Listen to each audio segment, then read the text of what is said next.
In question 1, we need to multiply everything by 4 to get rid of the fractional term on the right.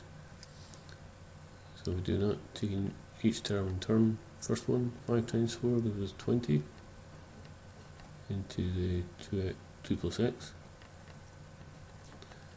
Next term, minus 3 times 2 gives us minus 6 to 1 plus x. Then on the right hand side, again multiplying by 4. Right, let's like that. Should be minus 12, of course. So on the right hand side then, 6 times 4 is 24, and then the next term it just becomes its numerator, so minus bracket 2 minus x close bracket. Next we can multiply out the brackets, so we've got 40 plus 20x minus 12 minus 12x equals 24 minus 2 is 22, minus minus x, so plus x. Then get all the x terms on the left, so we've got 20x minus 12x is 8x, minus 1x from the right gives us 7x, and then the 40 minus 12 gives us 28, crosses the equal sign to become minus 28, 22 minus 28 is minus 6,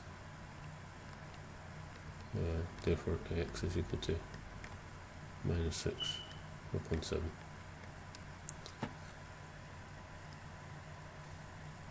Question 2, we have to differentiate using chain rule. So dy by dx, then applying chain rule directly, treat the bracket as a single variable and use the power rule for differentiation, so bring the power down, the bracket stays the same, reduce the power by 1, and then multiply by the derivative of the inner function, 3x squared plus 1. Well, the derivative is going to be 6x. The contents of the bracket don't change.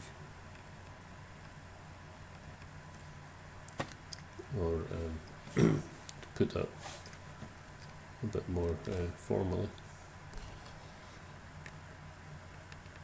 we can say that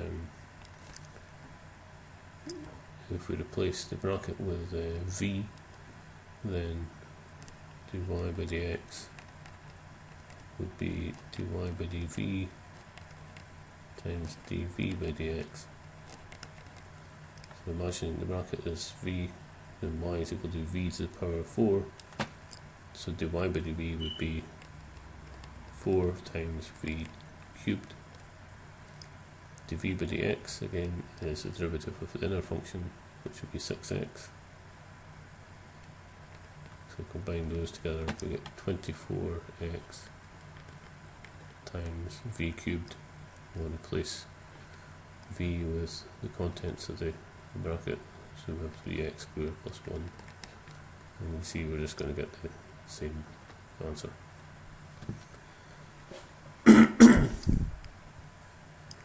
Question 3,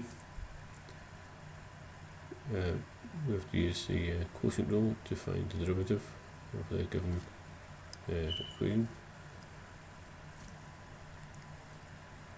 So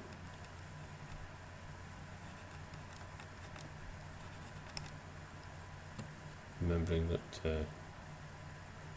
the quotient rule says if we've got f over g, the derivative, which we can denote with a dash, is given by f dash g minus g dash f all over g squared. So in our case,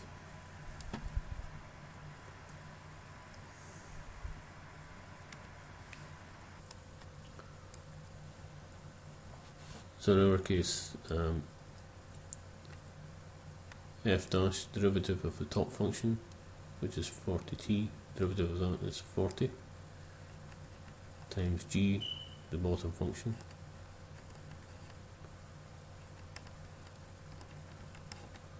Minus g dash, derivative of the bottom function is going to be 8t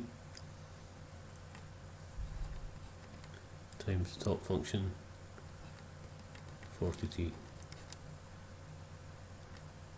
all over the original denominator all squared.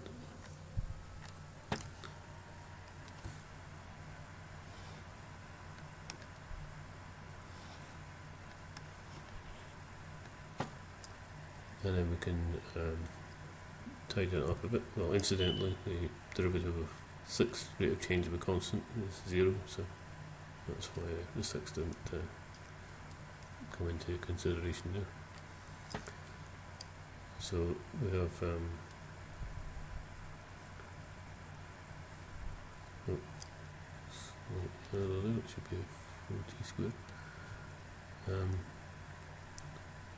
So multiply out the brackets, we've got 160t squared minus 320 t squared is going to be minus 160 t squared.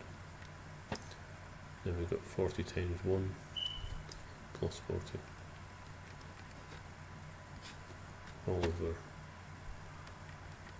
4t squared plus 1 all squared. Can take 40 out as a common factor in the numerator, and in the brackets then we're going to have minus 4t squared plus 1, or 1 minus 4t squared.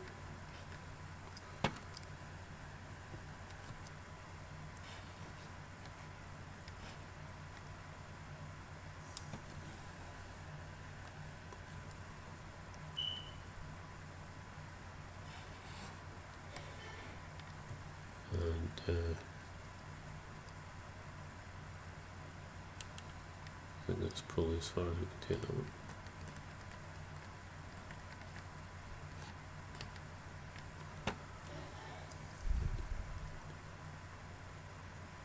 So we're asked then to put that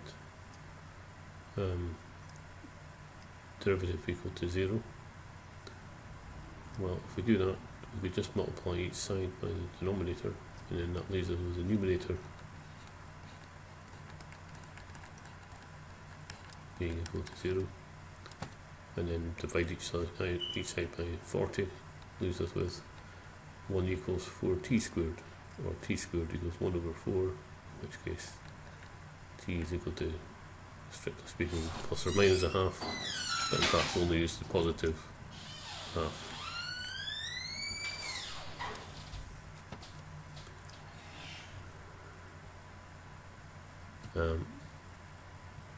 Then we're asked to find the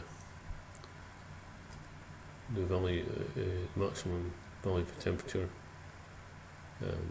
which occurs at that value of T.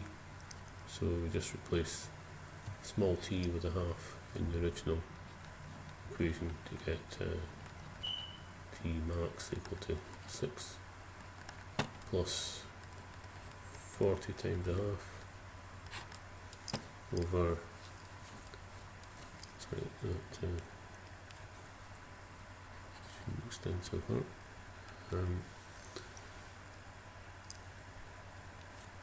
over 4 times a half squared, so 4 quarters, just a 1 plus another 1 is 2. So 40 times a half is 20, divided by 2 is 10, so that then makes T max equal to 16. Last question then, just asked to evaluate this integral. So we need to recognise that 2 over x is the same as 2 times 1 over x, and that the integral of 1 over x is natural log of x.